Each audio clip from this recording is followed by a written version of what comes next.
Nowadays, the idea of marriage seems quite natural to most people. However, it has not always been so. During a long period in history, man had no concept of love and the institution of marriage. From the very birth of human history, around 3 million years BC, up until the end of the matrilineal society around 5000 BC, the history of marriage can be traced through its successive stages, beginning with group marriage, through polygamy, and finally to the monogamy stage. Each stage of this evolution had its own development, traces of which could be found a mere 3 decades ago in China. Today, these traces are fading, and in some instances have all but disappeared.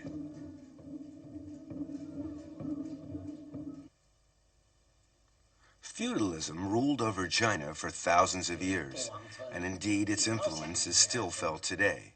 In Shaanxi Sheng, the cradle of the Chinese nation, this feudalism can be witnessed in the marriage customs. The marriage is arranged by the parents and the matchmaker. Family reputation is important and is scrutinized carefully. Many formalities must also be observed. The bride's birth chart must first be obtained. It is then hung at a shrine in the groom's house for 3 days. If nothing evil happens within this time, the bride-to-be is considered fortunate. A fortune teller then confirms whether she will bring luck to the groom's family. This is known as matching. Once a bride price is agreed and is delivered to the bride's house by the groom's family, then the wedding day is set. On the eve of the wedding day, the dowry is delivered to the groom's house. There, every item is announced in the traditional manner. Any deviation could bring disgrace to the families. The day of the wedding, and the groom's house is festooned with bright decorations. The bride is carefully groomed as she awaits the sedan chair. She looks forward to the big event with some trepidation, as she has yet to meet her future husband.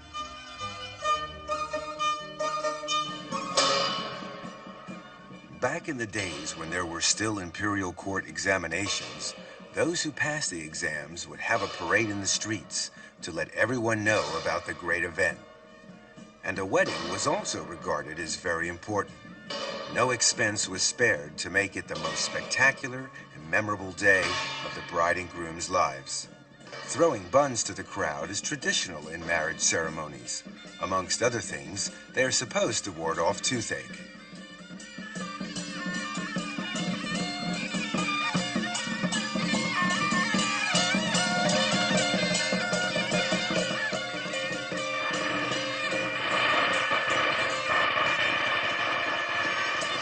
At last, the bride arrives.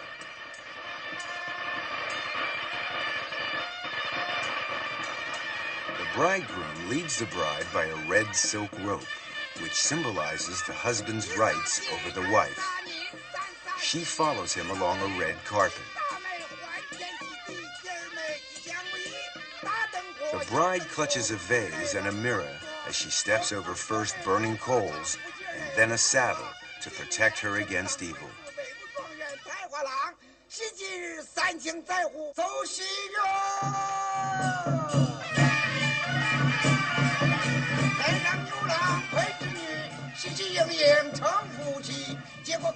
Usually, the bride's veil is lifted after the ceremony, but here, the bride uncovers her face before the ceremony starts.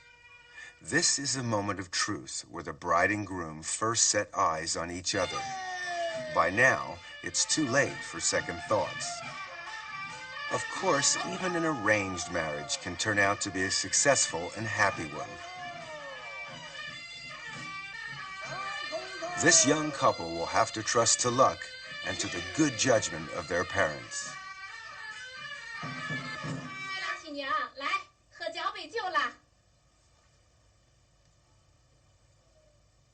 After the cup of wine, as custom dictates, the newlyweds walk around the 4 sides of their nuptial bed to pray for a large family.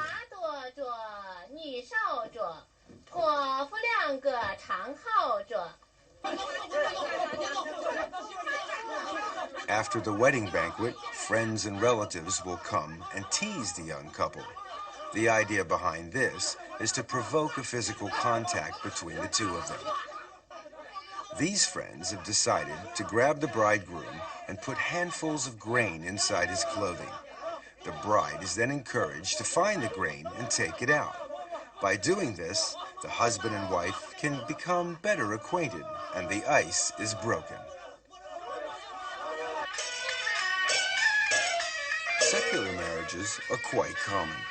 In fact, it's even possible for a man to marry a ghost. In the feudal era, some engagements were arranged before a child's birth, others during early childhood. Life expectancy and the child mortality rate often left one or the other future partner with no one to marry. In Fujian, a surviving male may remarry. However, he is still betrothed to the deceased, and he must marry her before he can marry her replacement.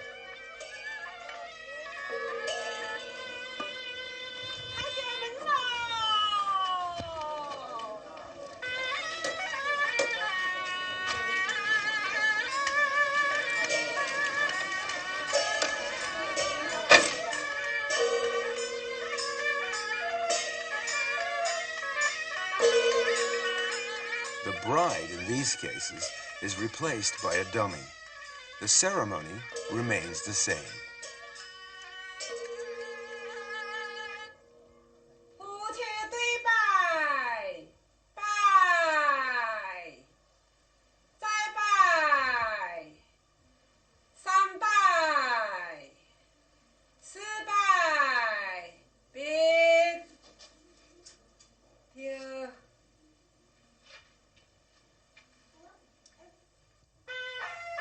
After the first wedding has been completed, the groom is free to marry again.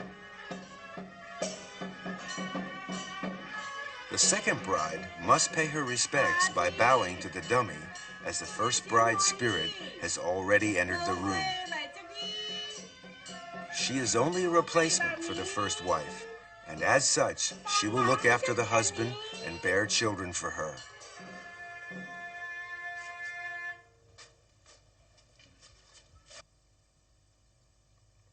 On the first night of the honeymoon, the dummy is put on the bed.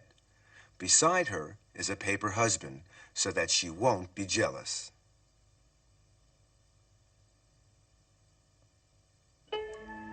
The two couples spend the night in the same bed, the dummy watching over the newlyweds.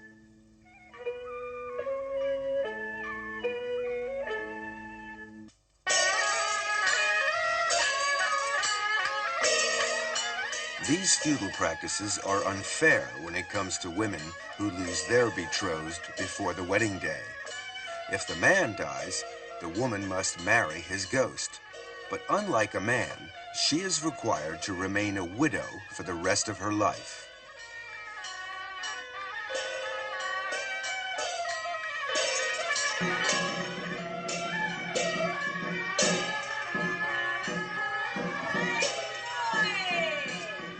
The wedding formalities are gone through as usual, but in this case, a rooster represents the groom.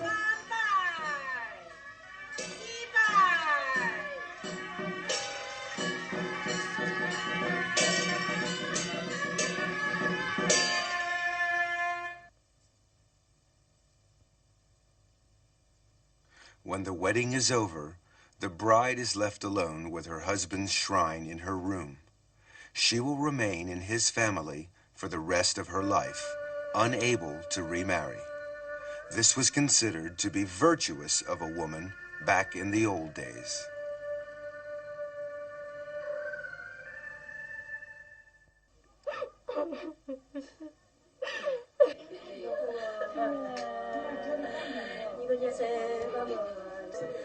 This bride-to-be is weeping over her coming marriage.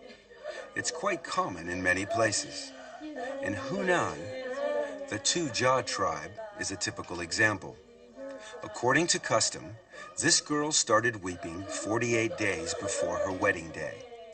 Her weeping is interspaced with singing. She is sad because her marriage will mean leaving her parents. As she sobs, She also curses the matchmaker for having found her a husband who will take her away. Her girlfriends join in the mourning. They mourn the breakup of the family and the severing of domestic ties.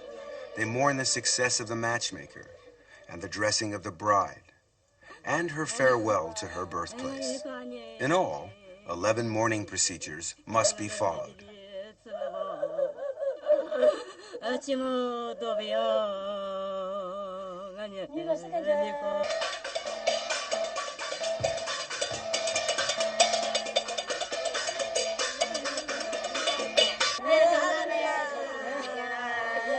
The wedding day begins with the bride, still sobbing, taking her place in the sedan chair. She bids farewell to her lamenting family, knowing that she will return in 3 days' time to a, hopefully, more happy atmosphere.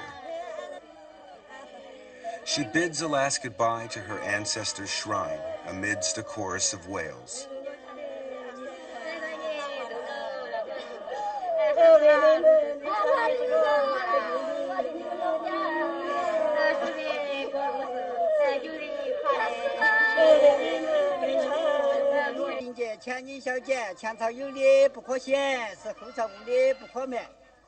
The sedan chair is smeared with chicken blood. This is to prevent any bad luck being carried with her to the husband. Chopsticks are spilled before leaving to ask for a blessing on her parents' family. After that, the bride is not allowed to touch the family ground when getting into the sedan chair and must be carried on her brother's back. It's not that easy, as he must not touch his sister either. It requires a little imagination and some technique.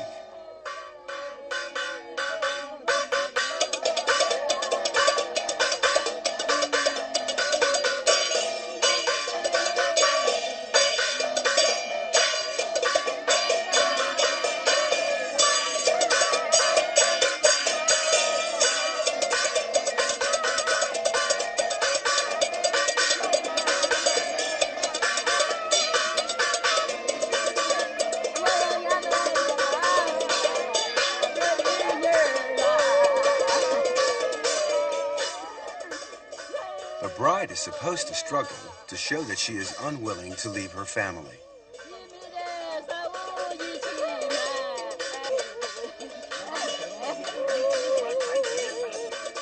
Changing her shoes signifies that she will never go back.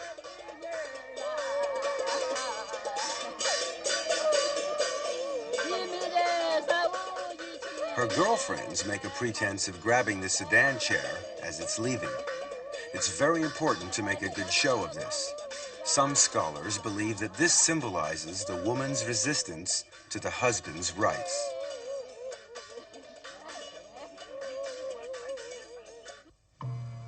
From 3 million BC to about 1 million BC, human society began to take shape. However, marriage as we know it didn't exist. This was the stage of group marriage, or what can be called primitive promiscuity.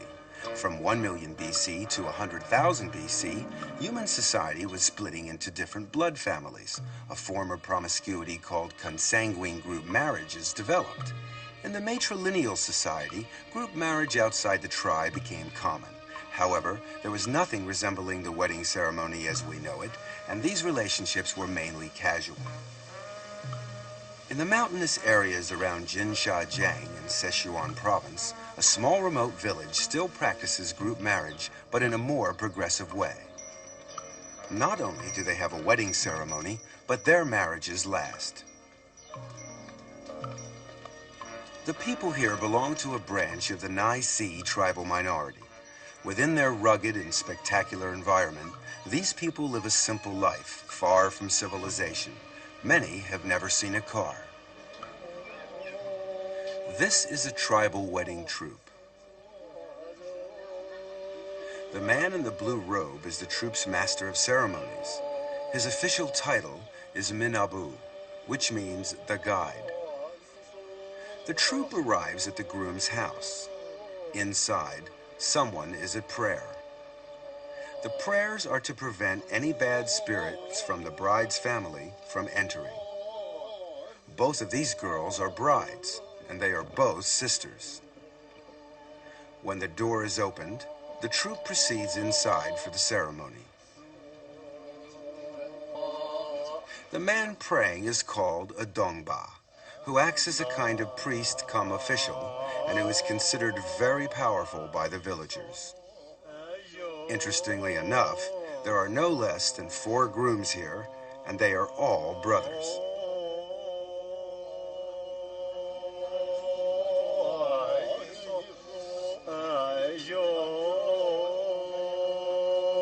The tying of a cowhide rope is a very important part of the ceremony. It will ensure that the women will not run away.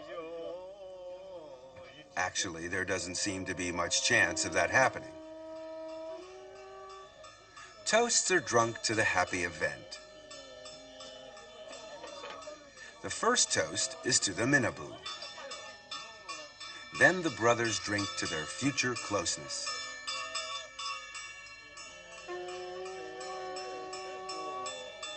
A toast to the brides follow. They are now husbands and wives. Each husband will have 2 wives, and each wife has 4 husbands.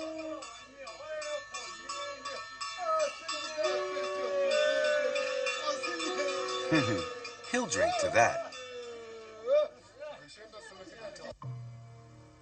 With 6 people living under one roof, accommodation is no simple matter.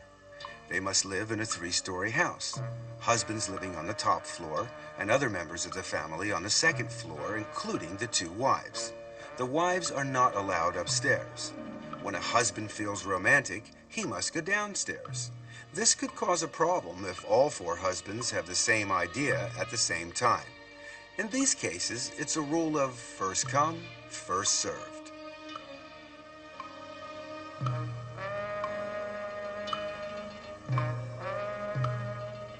Let's have a look at another family. This man is married to 2 wives. This is another example of group marriage. The girls are both sisters, and as they cannot handle heavy jobs, they regard their husband in part as a laborer. This one's very efficient in all departments. In the space of 10 years, the 2 sisters have given birth to 14 children. So this man is proven to be a good husband, as a large family means a big labor force. It's harvest time in the surrounding countryside. The procession of family members makes its way towards the fields.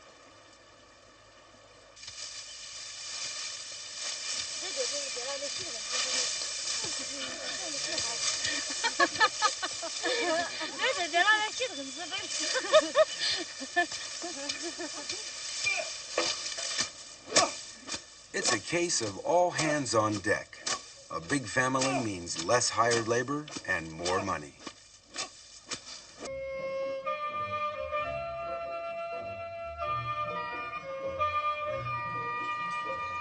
This family here, on the contrary, consists of 2 brothers sharing one wife.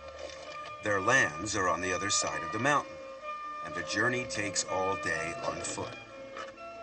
Usually they leave their wife at home and spend most of their time farming and hunting in the woods nearby. It seems that game is very plentiful in this part of the country. The wife takes charge of all the housework and cooking.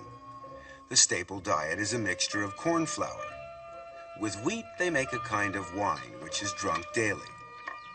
Clothing is knitted from either wool or hemp, and each family makes do with articles that are homemade.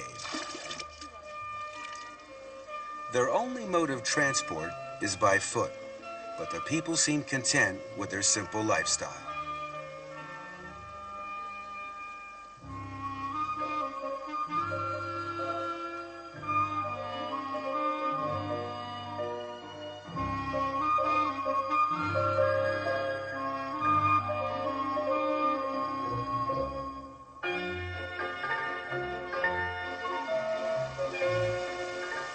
This woman spins thread as she goes about her daily routine.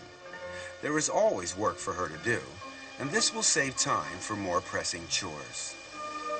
Group marriage is also referred to as synogamy, which means partnership.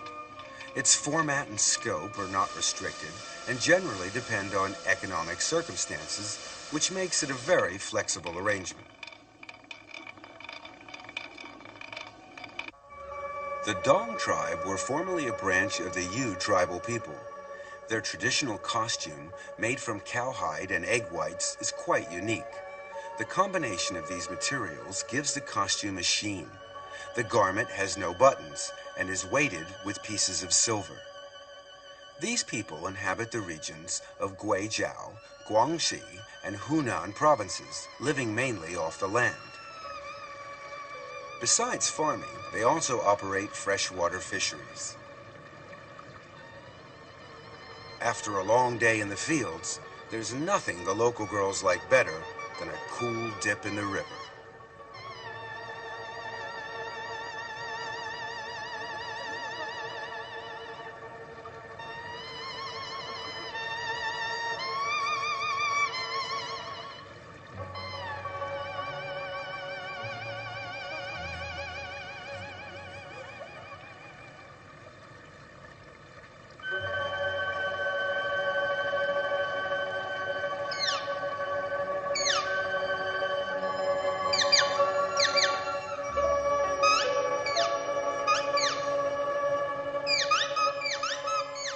On some of the main routes to the village, intricate wooden bridges span the rivers. They're known as storm bridges because they are used as shelter during bad weather.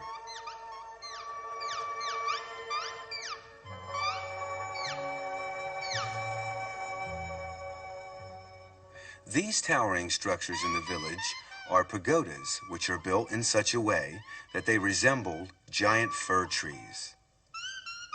The eaves overlap neatly. Inside, the roof towers above the onlooker. This fir trunk is used as a ladder. The ancestors of the Dong Yu people were a tribe that lived in the forest, and so these pagodas are built in the shape of a fir tree in remembrance of their ancient origins. Each clan in the village has its own pagoda. Whenever a crisis arrives within the clan, members will gather here to discuss matters and resolve the problem. However, the pagoda also serves quite a different purpose. Young girls will often invite boys from outside the clan or village for a few hours singing, dancing, and conversation. The song they sing is called a step song, for obvious reasons.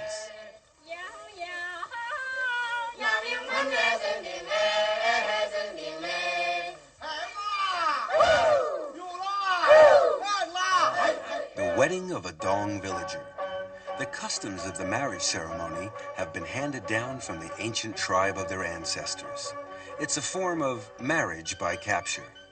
When the groomsmen approach, the bridesmaids help to hide the intended bride and defend her against the male horde with their umbrellas.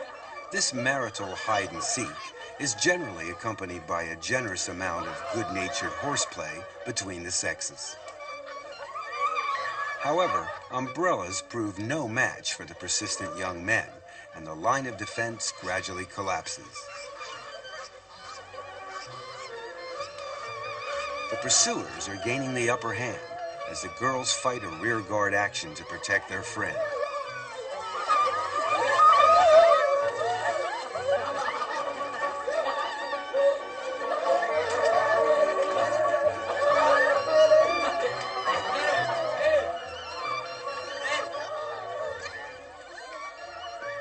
It's the end of the battle, and the bride, a little out of breath, but none the worse for her ordeal, resigns herself to submission.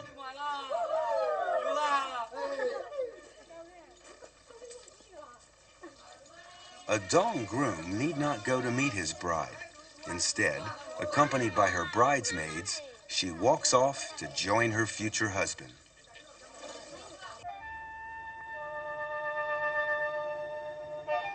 The Bao Yi tribe live in the southern part of Guizhou. All the houses in the village are made of stone, even down to the roof tiles. Here, young boys and girls marry at the age of 13 or 14, the girl remaining with her parents after the wedding, a custom known as non-virile local residence. During this time, she continues to dress like a maiden, sees her own friends, and carries on meeting other men freely. This period may last for up to a decade. This separation is an insult to a husband's rights, and he must take her back to restore his honor. This bride has been descended upon by her mother-in-law and sister-in-law.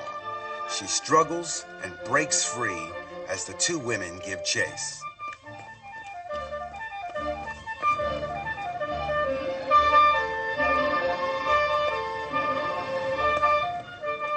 Finally, the game is up and the bride captured. The bride will have her hair combed out so that she no longer looks like a young girl. From then on, she is a woman and must assume her responsibilities as a wife. It's another form of marriage by capture.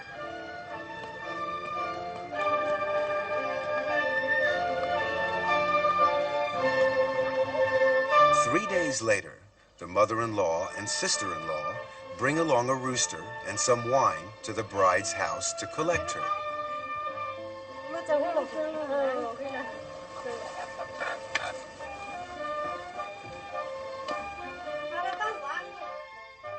She is given a change of clothes and required to dress like a married woman.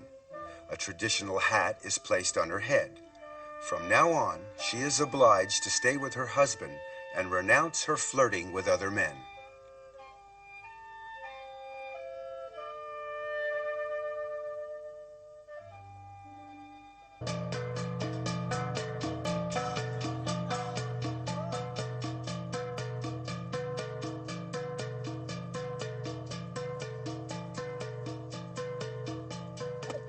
At first sight, there might not seem to be anything unusual about these four people until you realize their relationship.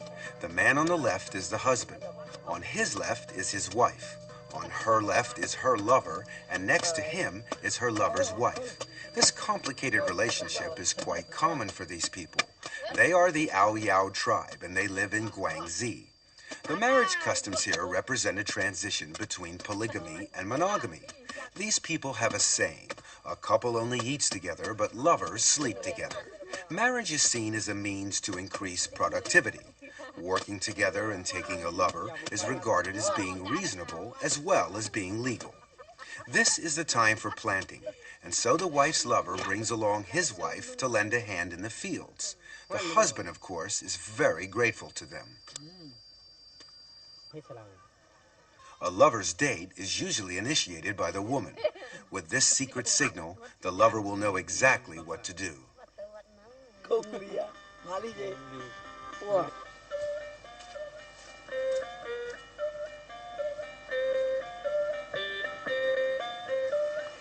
As darkness falls, the lover arrives bearing a torch as a sign that the meeting is quite open and honorable.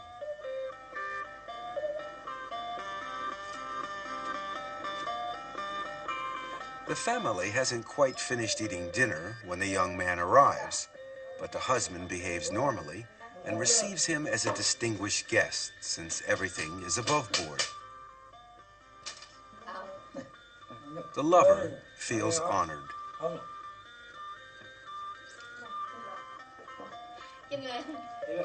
The young daughter's parentage may be in some doubt, but it's hardly important as both men treat her with equal kindness.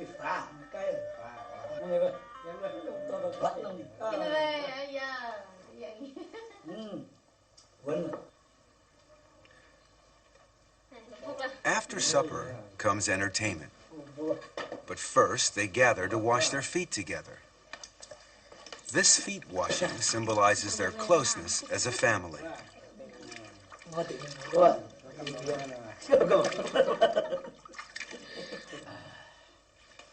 When everything has been seen to, the wife and her lover are free to enjoy themselves. The husband is expected to leave them alone, so he lights his own torch and goes off to meet his own lover.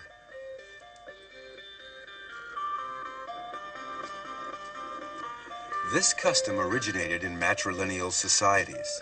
At that time, men worked in their family and had love affairs outside. This continued until the advent of patrilineal societies and the establishment of monogamy.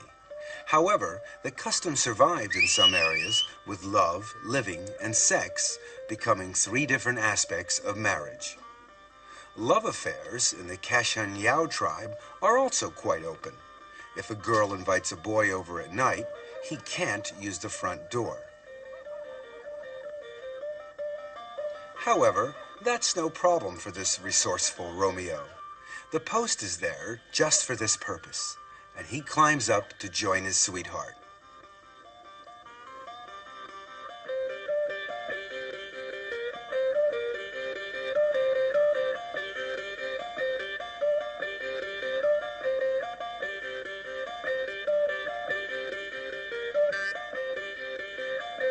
The next day, the girl will end the relationship if she decides she can't get along with her suitor. If she likes him, however, she will introduce him to her mother. In this particular case, the mother is delighted to find that her rather plain daughter has managed to catch herself a handsome young beau. She thanks him for coming and hopes to see him again. He is given a present and asked to stay a while. A marriage looks to be on the cards. Their customs show matrilineal characteristics before marriage and patrilineal characteristics after marriage. It's the result of being in transition from one stage to the next.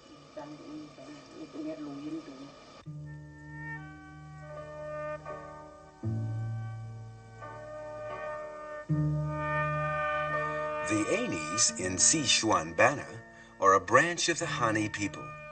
Their village is unusual in that each house is surrounded by small cabins. The houses serve as the living quarters.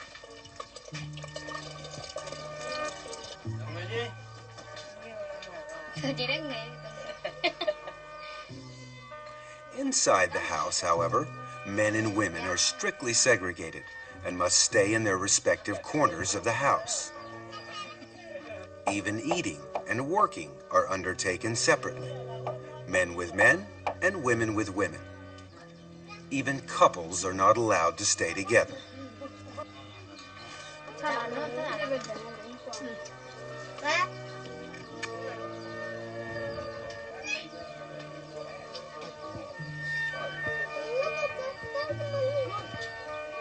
As you can imagine, this total separation is not conducive to the propagation of the species, so this is where the cabins come into play. Every male adult has his own cabin where he can date girls and indulge in his amorous pastimes. It's a characteristic of their patrilineal society.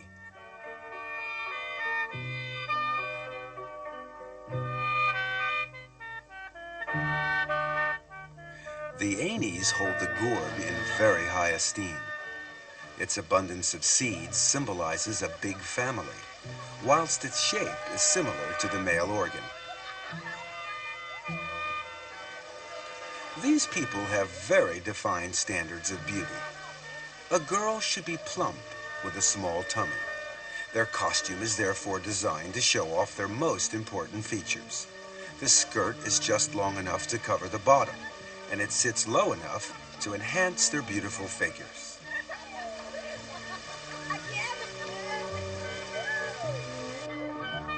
This group of young girls typifies the ideal beauty.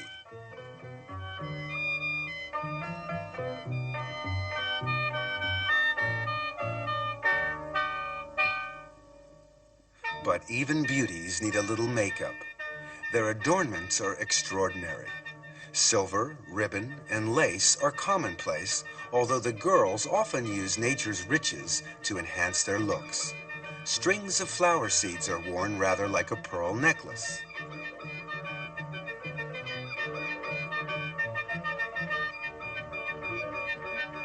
Shells, which are highly sought after in the mountain areas, are made into a belt.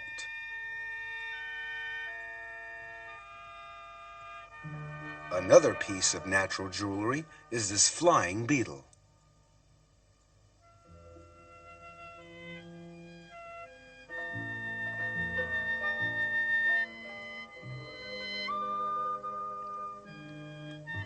Before it can be used, it has to be prepared. The girls wrap it in a leaf, then dry it out thoroughly in the fire. It is then threaded with a piece of twine. The effect when put in the hair is quite beautiful.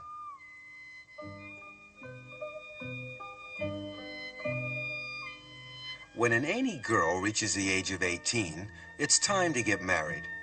But before any proposal can be made, a young man must know the girl's status. A yellow cap shows that the girl is 18 and is still single. A black hat means the girl is already married. A round hat means she's under 18 and can't get married yet, although she can have a social life.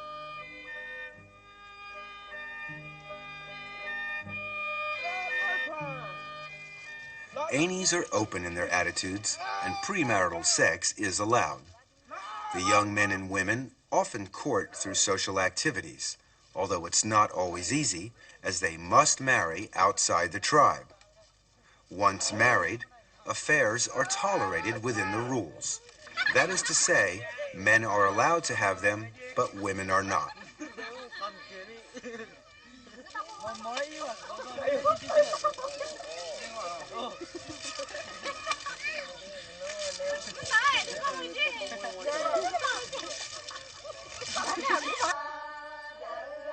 There's another way that young men and women become introduced. Young men from outside come in search of a girlfriend after first having obtained permission from the local villagers.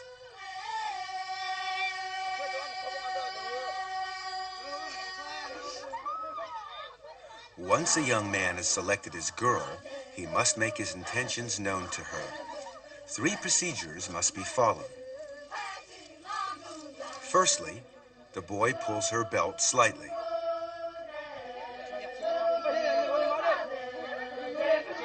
Then he pats her on the shoulder. Finally, he grabs her from behind. If the girl resists, then the boy must leave her alone and try again with a different girl. This young man's wish has come true, and he's got his girl. To celebrate, the local boys treat him as an honored guest and give him a drink. In this case, it's not wine, just water. The lucky man is invited to stay the night, and a cabin is provided for the couple to spend the night in.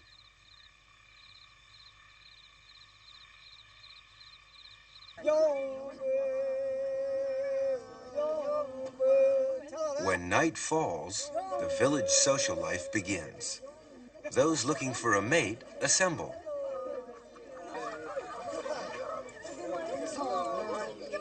At first, the boys keep their distance.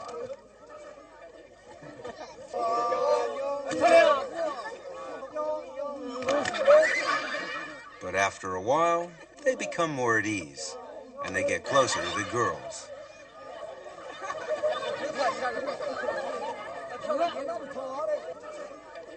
When a decision is made, the young man must approach the girl of his choice. If he is refused, it's bad luck, and he must try again. If he's accepted, the couple will go off and get to know each other.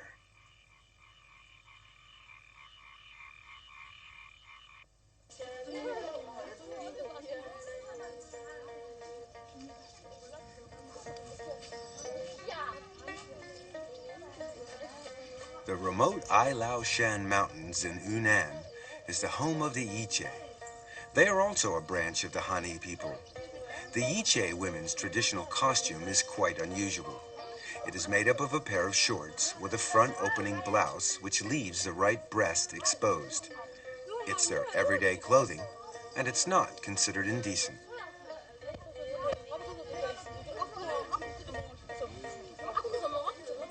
All women want to look beautiful, but definitions of beauty vary from country to country. These girls have a natural beauty, something that no amount of makeup can provide.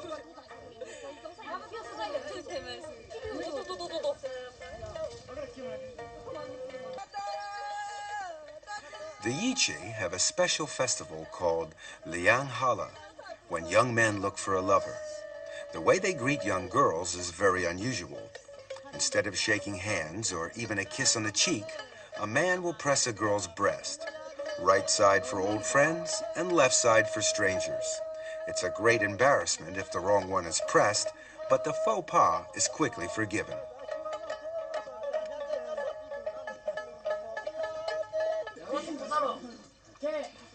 When a boy meets a girl outside, he will often invite her to a party.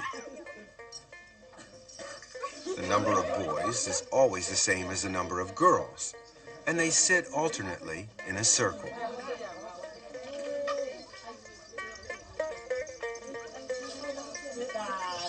They talk and flirt freely with either the person to their left or the person to their right.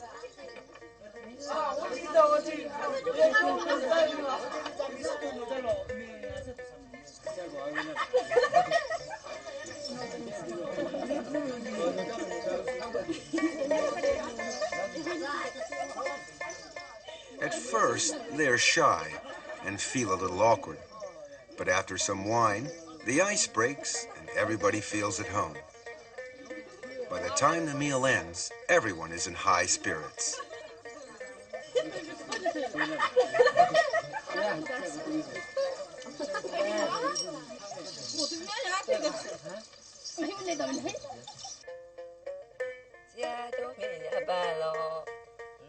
The Ichi are open in their sex life. However, despite this, an illegitimate child is frowned upon. This is not much of a problem, as all girls are betrothed at the age of 4 or 5.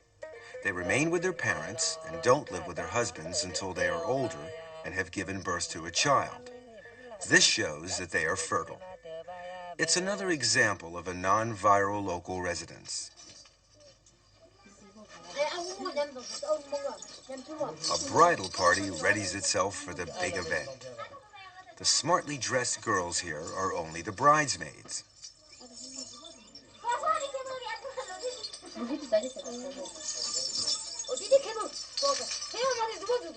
This one is the bride. Before she leaves, her mother gives her a duck and an egg to carry, symbolizing her fecundity.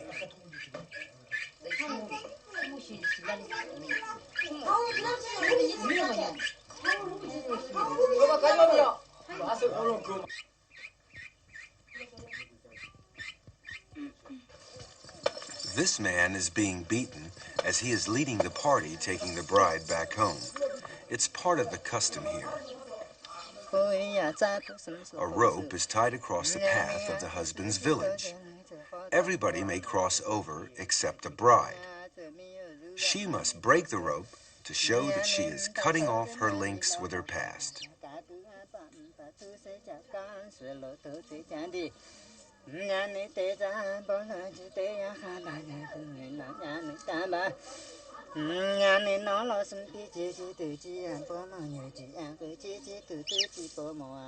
On arrival, the egg is put on the stove, and the bride will share a bowl of uncooked rice with her new husband.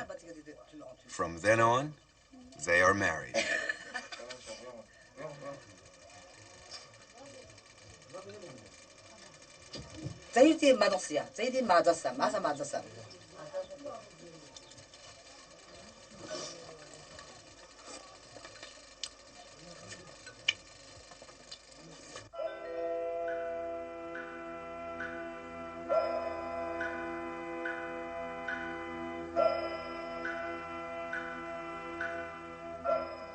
Most women in the tribal minorities are good at embroidery. This is especially true of the white-trousered Yao. Like in many other tribes, they use it to convey love to the young men they admire.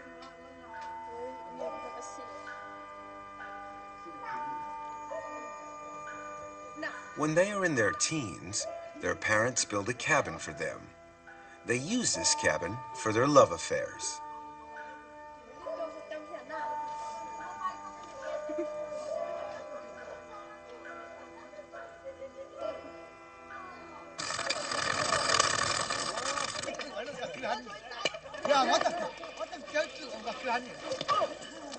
Contrary to what you may think, the long-haired youngsters playing here are all boys. The short-haired spectators are girls. Girls have their heads shaved from birth and remain bald until they start their social life. These novices still sport a short haircut.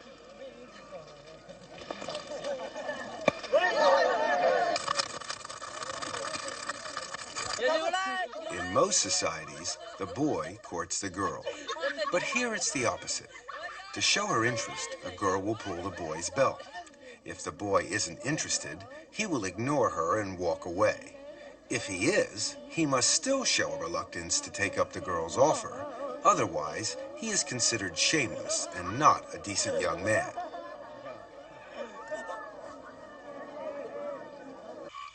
If the girl wishes to take things further, she will take the boy home. Some boys prove to be more shy than others.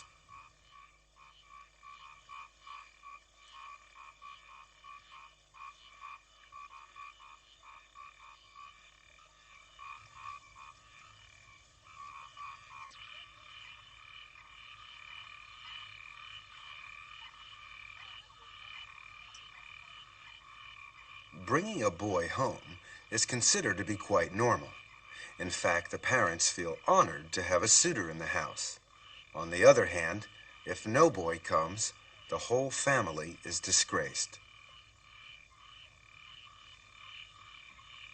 Though they are free in their sex life, the marriage is still subject to certain rules. If a girl wants to get married, her cousin must be given first refusal. Her father must consult her maternal uncle first, as her mother came from her uncle's family in the first place. It is thought only natural that the daughter should be offered in return. The offer is made in a roundabout way. The father asks, "The vegetable on my farm is mature. Would you like it?" The uncle replies, "It's good, but no thank you." This answer will make things easier. The girl is now free to marry the boy of her choice. Under an arrangement between the father and the uncle, 2/3 of the betrothal gifts will go to the uncle in recognition of his consent. Marrying a cousin is a form of intermarriage referred to by anthropologists as secondary blood tie marriage.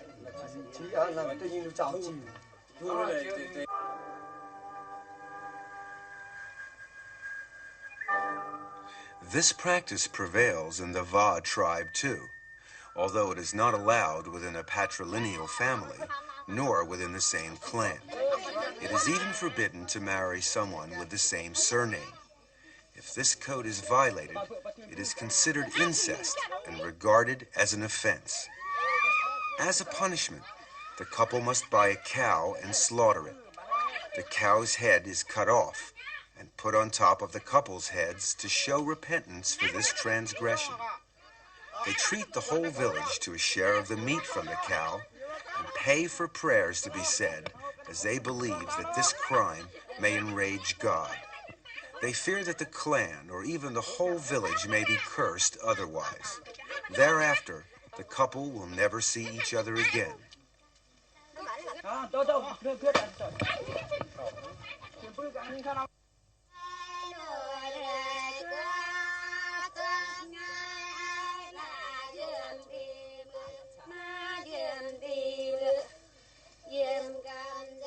The Va live in the mountainous region of Yunnan.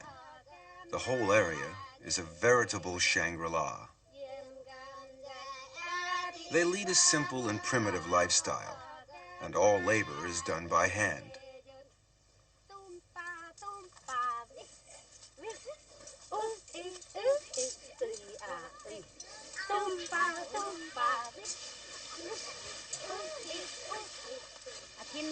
The women usually work stripped to the waist.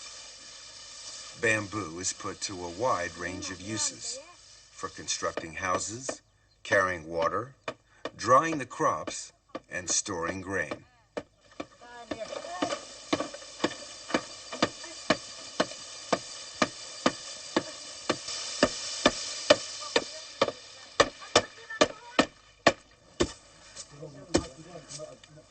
The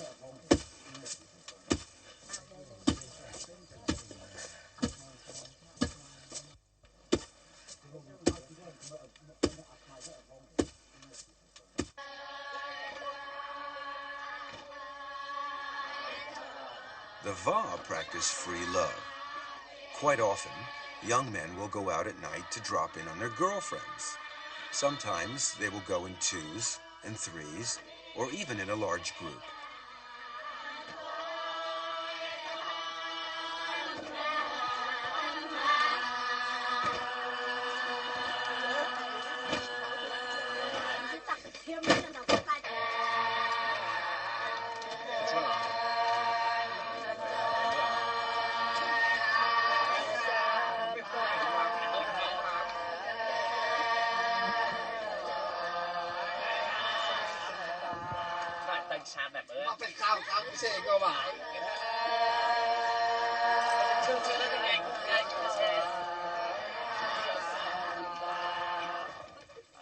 They spend the evening singing, dancing, and eventually sleeping together.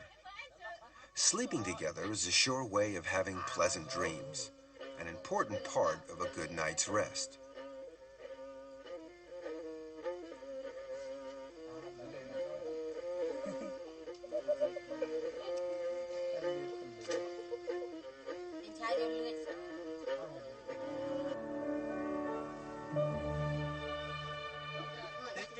The next morning, the youngsters tell each other about their dreams. If one dreams of trees or bamboo, it means good luck. A tree being pulled down or a man falling is a bad omen. In this way, they try to read each other's thoughts. If the couple get on well, the relationship will continue. If not, they can always break it off and blame it on the bad dreams.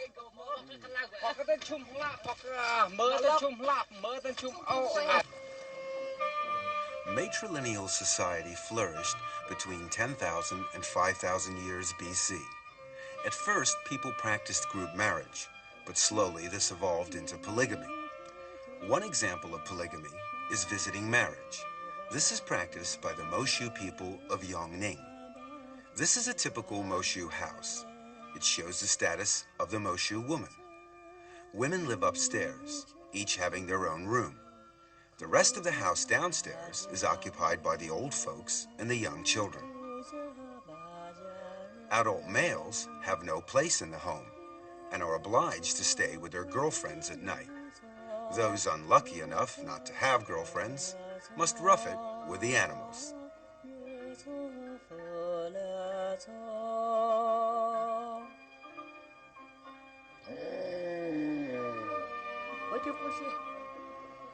An initiation ceremony is held when a Moshu boy is 13. After that, he's considered an adult and will join in with the work and enjoy all the privileges of adulthood, including having affairs. A specially close girlfriend is called an ashao, a name signifying that the boy and girl are sleeping together. Polygamy should not be confused with group marriage. The latter is between groups and is totally casual. The former is one-to-one, although there is still no formal bond, and partners may come and go.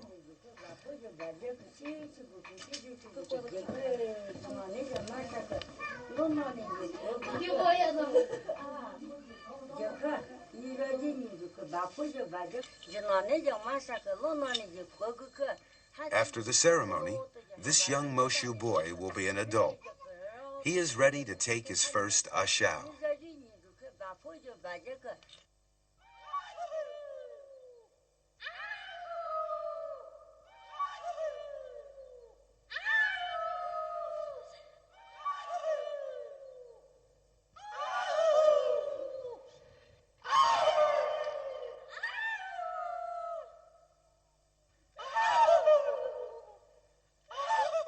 If any of these boys and girls fall for each other, there will generally be a very quick response.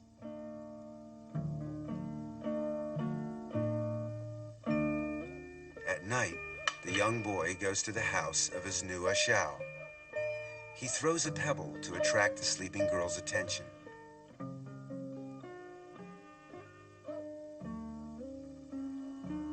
comes down and invites him upstairs.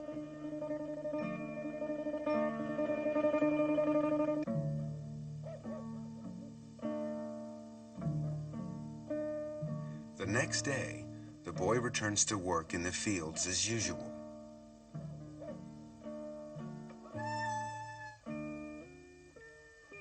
If he fails to come back the next night, then the affair is over. Likewise, if the boy returns and the girl refuses to open the door, the affair is over.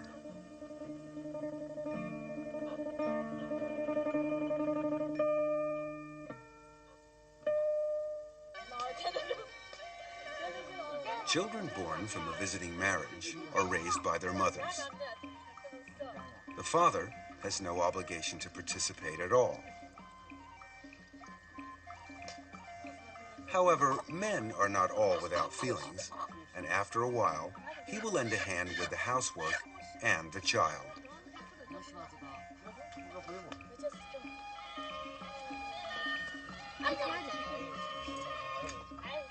In the end, most couples will live together when they reach a certain age. The matrifocal family becomes a joint family, and the matrilineal family changes into a conjugal family.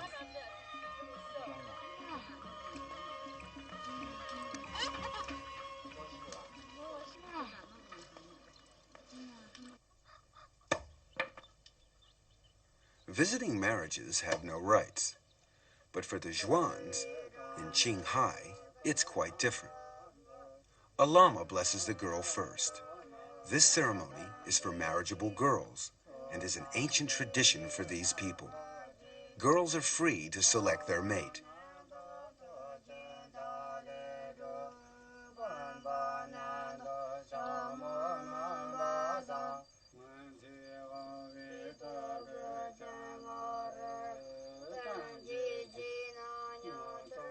When it's time for the girl to change her clothes, she must wear 2 pearl necklaces at the back of her head to indicate the end of her maidenhood.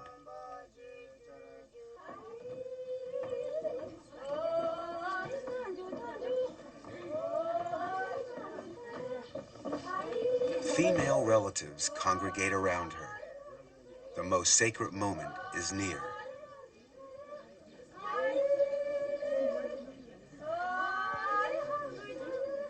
The closer they come, the lower the bride must hold her head. It's a religious ceremony called Dai Tian Tao, or marriage to the god.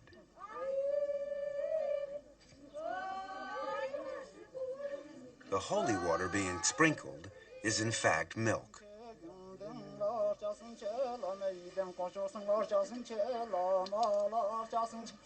During the prayers, the bride's face is washed with holy water.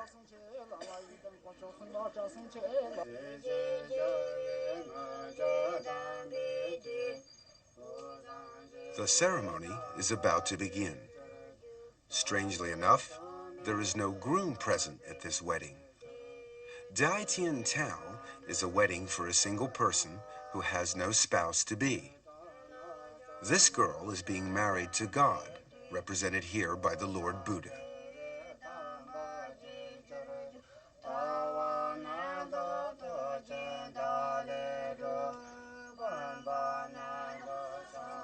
After the ceremony, the girl is free to have love affairs and to bring men home.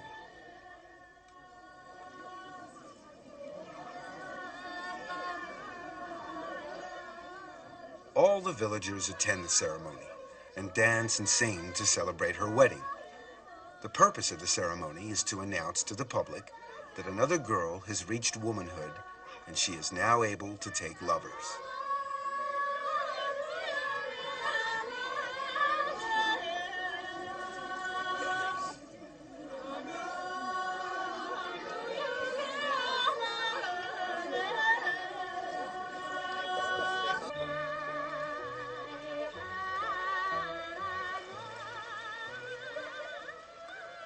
Now that she is married, she may indulge in the activity of jiao shang, having love affairs. It's a form of polygamy where the couple come together for a purely sexual relationship with no thought of family bonding. There is no right of exclusive access either. Each partner may come and go freely.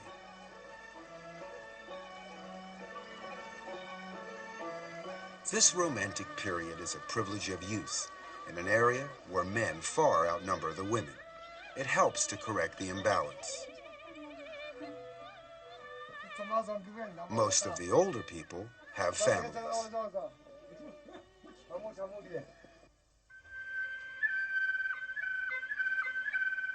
The Miao tribe are a larger minority. They regard themselves as descendants of Qiyu and are scattered around the southwest mountainous areas of China.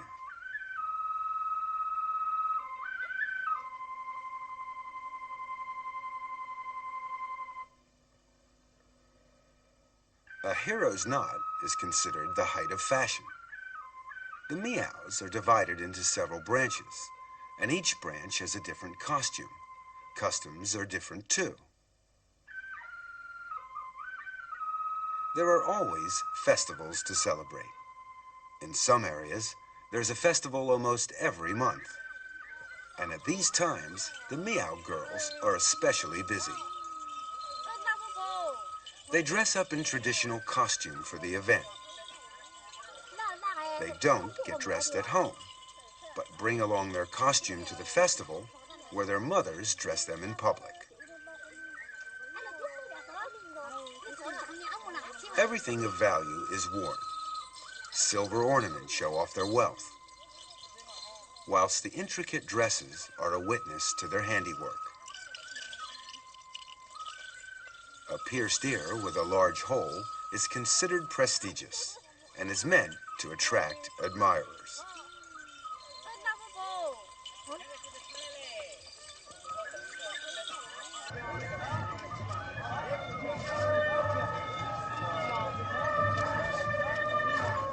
During these festivals, performers from surrounding villages will turn up to provide countless entertainment.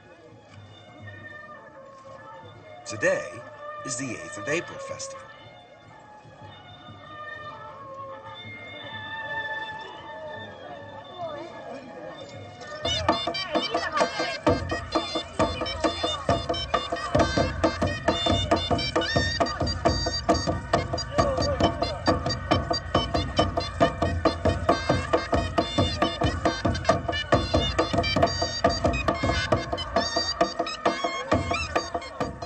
Villagers present a gift to the mother of the dragon, for whom the festival is held as a welcome.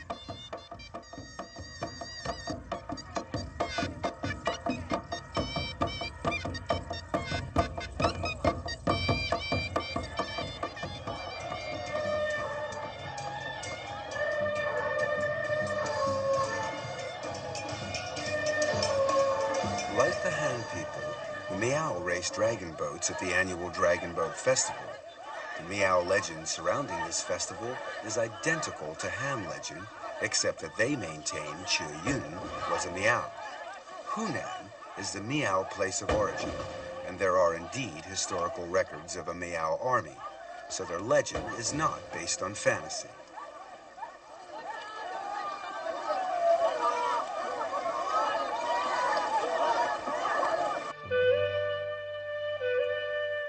The 6th of June festival is held to celebrate engagements. The atmosphere is completely different here. On this day, these young girls have decided to take a bath in a quiet river, and they've asked their lovers to come along and watch.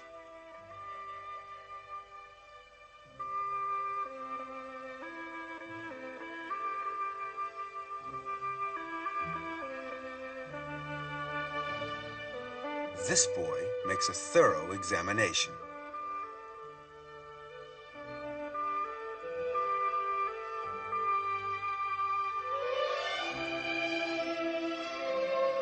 If he's satisfied, he must make his intentions clear, in a polite way, of course. He pays her homage by presenting her with a red ribbon, a token of engagement. In receiving it, she accepts his proposal.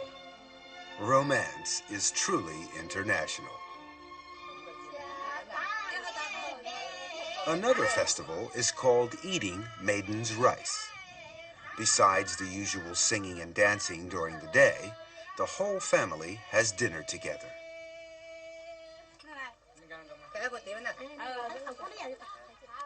A song of toast is sung, and wine flows freely as the family enjoy the special feast that's been prepared, whose main dish is this colorful rice.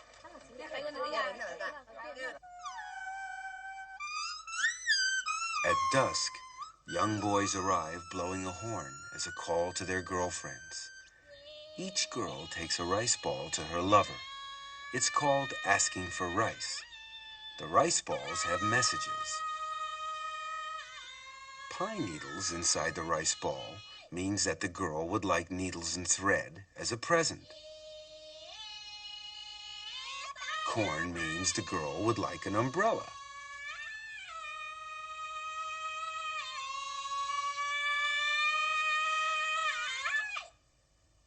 Two sticks bound together mean they'll never part. True love. If it's empty, it's bad luck. It means she's breaking it off. Meows will select their mate within the tribe. Two young persons meet on the road. They sing to each other to show their admiration. During the song, they find out about their respective backgrounds and see if the other is knowledgeable. It ends with a real heart-to-heart talk, and the relationship becomes closer as a result. It is customary in this tribe for lovers to carve a notch on a piece of bamboo after each date. If, after numerous dates, they fall in love, they break the bamboo and each keeps one half as a token of their eternal love. If either one of them ever breaks their vow, they will be obliged to eat the bamboo as a punishment for being unfaithful. Quite an effective deterrent.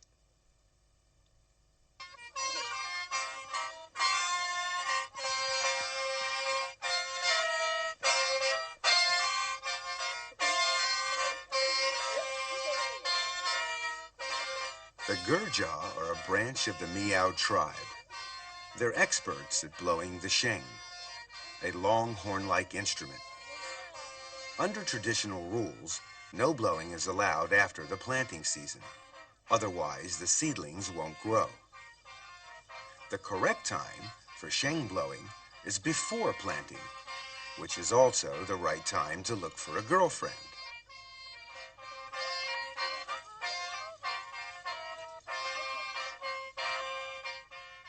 Slowly, the girls dance around the boys. Each girl holds a necklace in her hand. As they dance, the girls choose. They put their necklace on their favorite boy's sheng. This is called asking for necklaces.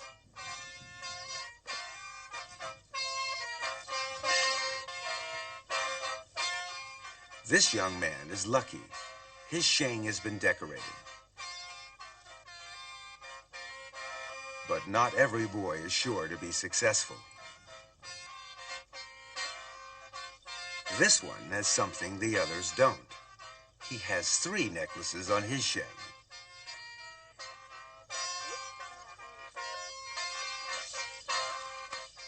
The dancing courtship over, they go off in search of other entertainment.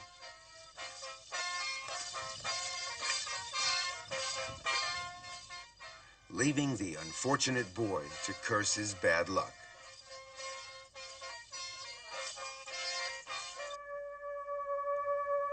The green-trousered Yao of Guijiao have a completely different way of courting. Girls all have a small hole in the wall over their beds. It's called a lover's hole.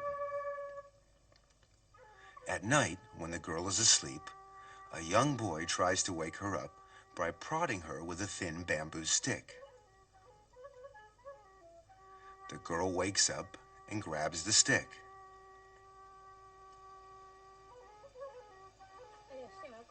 But she doesn't react favorably. So the boy decides to go home. Another one soon arrives.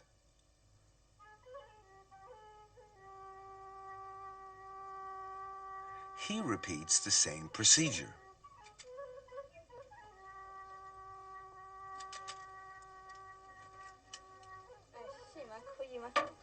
This time, things look more hopeful. She asks him who he is. They talk to each other through the hole, usually until dawn. He seems like a nice boy, and she lets him in so that he doesn't catch cold.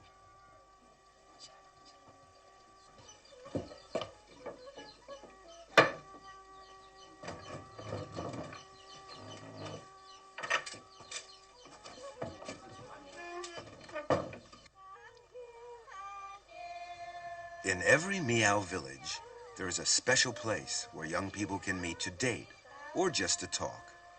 Normally, they date in the evenings, but when they're not too busy farming, they also meet during the day.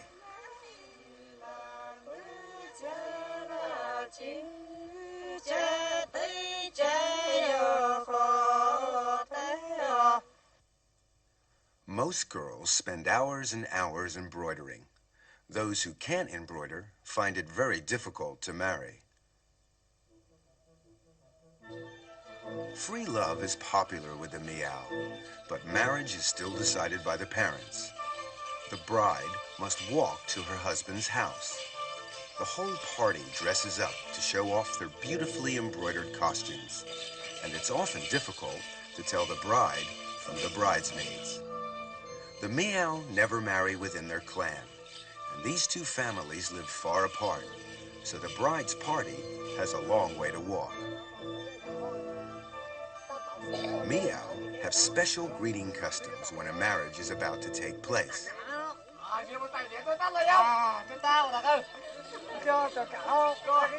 The villagers wait at the entrance to the husband's village and make the bridal party drink from an ox horn. The drinker must be careful not to touch the horn with their hands. Otherwise, they have to drink it down in one gulp.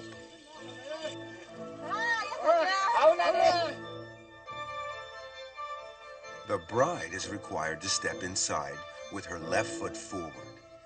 This will ensure that her firstborn will be a boy.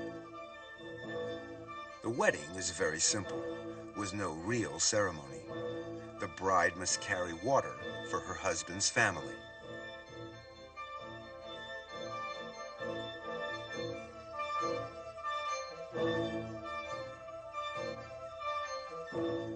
At night, she must stay alone in the kitchen.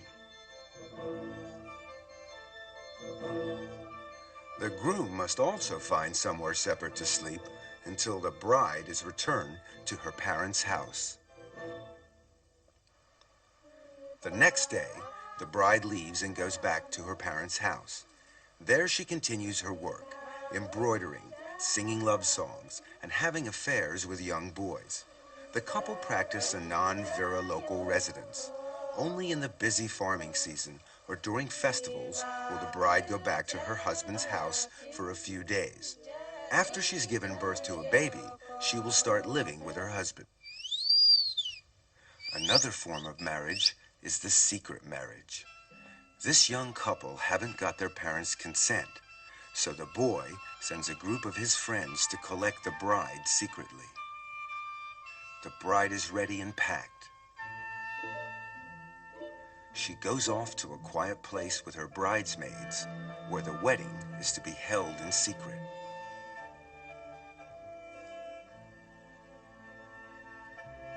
Quickly, she dons her bridal dress.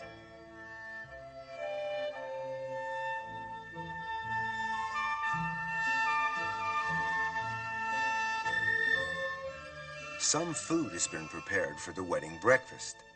The event turns into a wedding and a picnic rolled into one.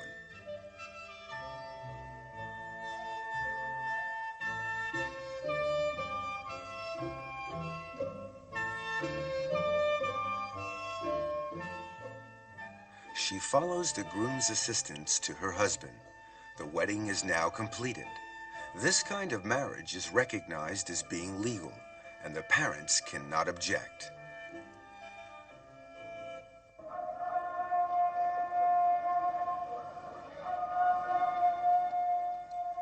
The Uyghurs of Xinjiang are Muslim. On their holy days, they worship God and take part in extended prayers.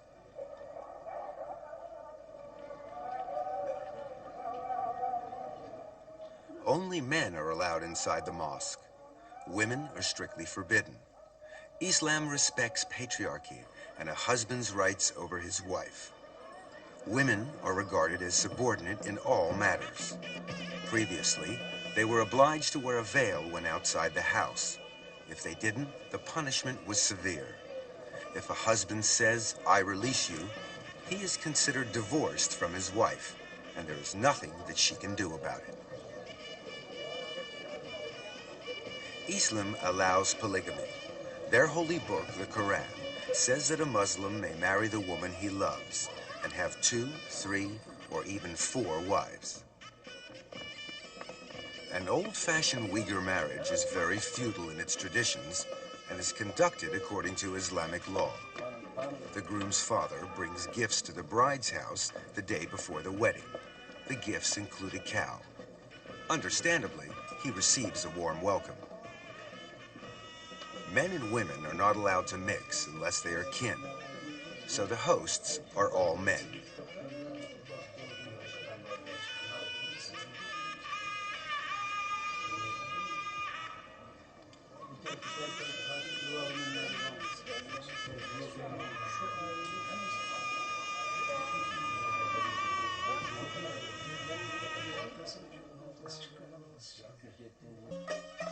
The day of the wedding, the bride gets up early to dress. The wedding dress is a gift from the groom to show that she belongs to him. She will have to obey him in every way from now on. Friends and family come over to celebrate with her. She goes outside to greet the female relatives.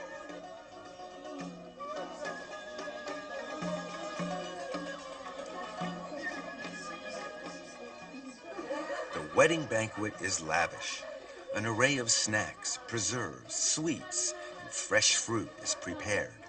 All specialties of Xinjiang region. Unlike many other peoples, the Uyghurs hold their weddings at the bride's house. The guests eat whilst waiting for the groom. Finally, he arrives, amid much good-natured horseplay.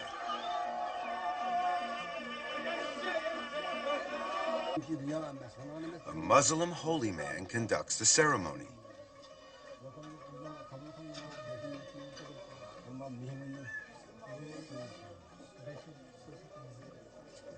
First come the prayers. Then the bride takes her vows and says, "I do."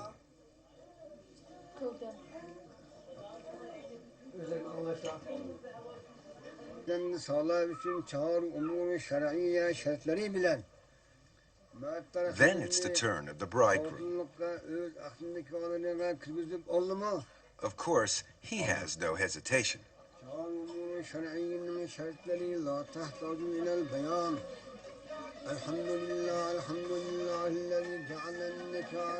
After the vows, the bride and bridegroom share a piece of salted bread.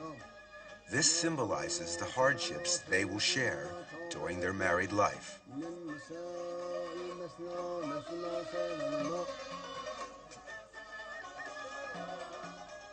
The wedding party then travels back to the groom's house. Here the bride must be carried over a fire before going inside to prevent evil and bad luck from entering, just as the Han brides do.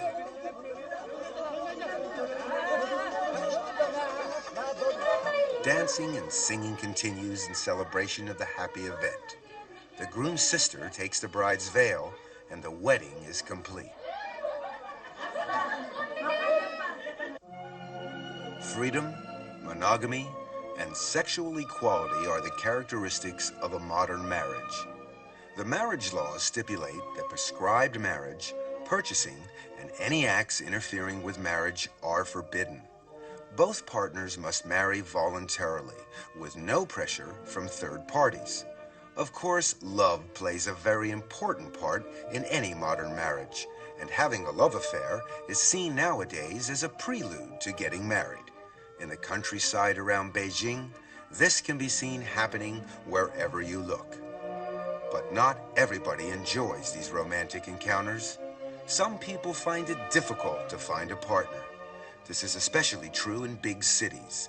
In Beijing, the worker syndicate has set up a Lonely Hearts Club with a computerized dating facility. This modern equivalent of the matchmaker tries to bring together those despairing bachelors with the mates they desire. The scheme has been very successful. The registration and procedures are quite simple. Personal particulars are noted, and of course, individual requirements. Then it's up to the computer to search its files for a suitable match. When one is found, a meeting between the two people can be arranged. First impressions are very important. A little chat helps to break the ice and get to know one another. If all goes well, the relationship will blossom.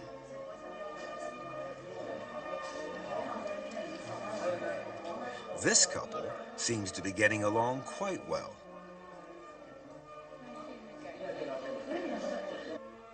But some are too anxious to wait. They put up advertisements in the hope that prospective girlfriends will read them. Near the club, there's a love corner where young hopefuls gather with the sole purpose of finding a boyfriend or girlfriend.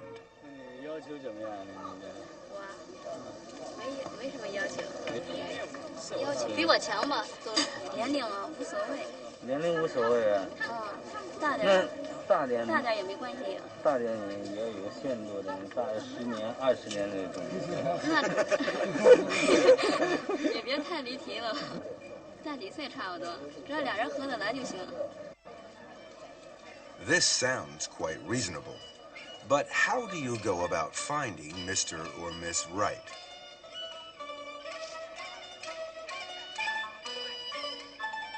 Firstly, it must be someone you like. You must go right ahead and get straight to the point. Oh dear, never mind, try again.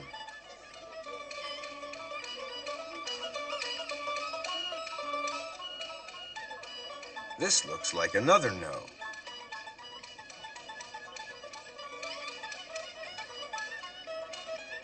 Ah, this looks more hopeful.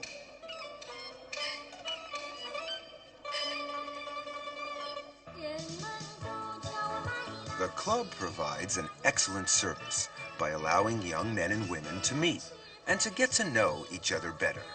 Balls are held frequently.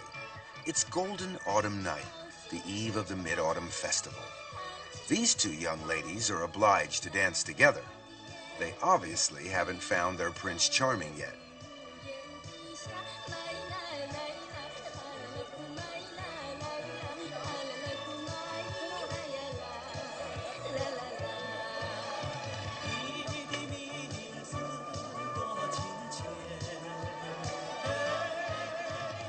It seems her luck is in. She's found a handsome man. The ball is divided into sections. This section here is the pro-secondary section for intellectuals. There doesn't seem to be too much happening here.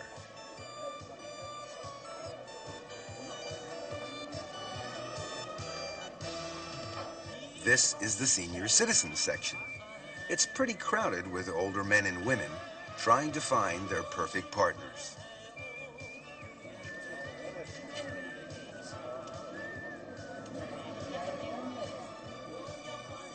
Finding Mr. or Miss Right is not very easy.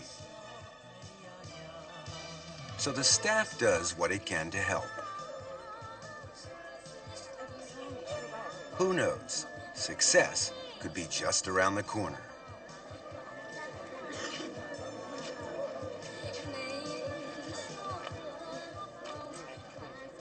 Throughout the hall, men and women of every age group are getting together with the opposite sex, trying to select the partner they would like to date.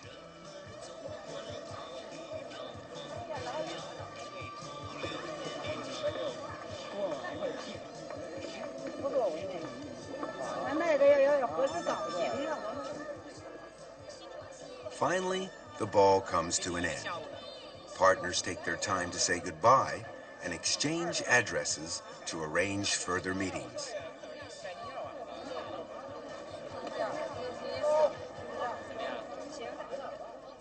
Some, however, are not so lucky.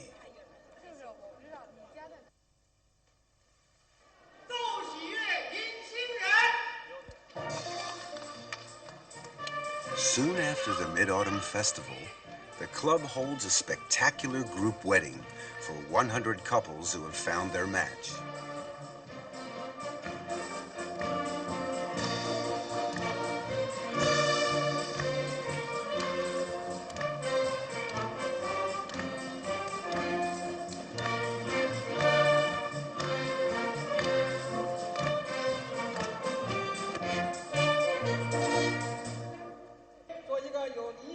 The Master of Ceremonies is the Deputy Mayor of Beijing.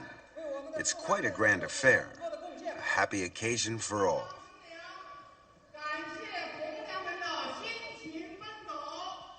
The couples thank the dating service for their hard work.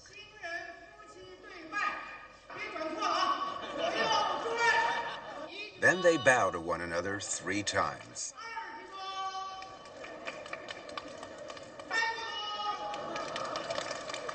Hopefully, all love stories will have such a happy ending.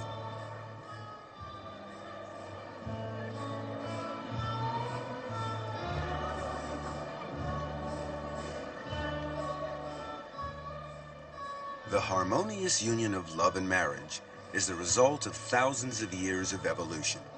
Some people believe that our present system will continue. Others maintain that marriage customs, like many other aspects of everyday life, are in a constant flux and are bound to evolve further.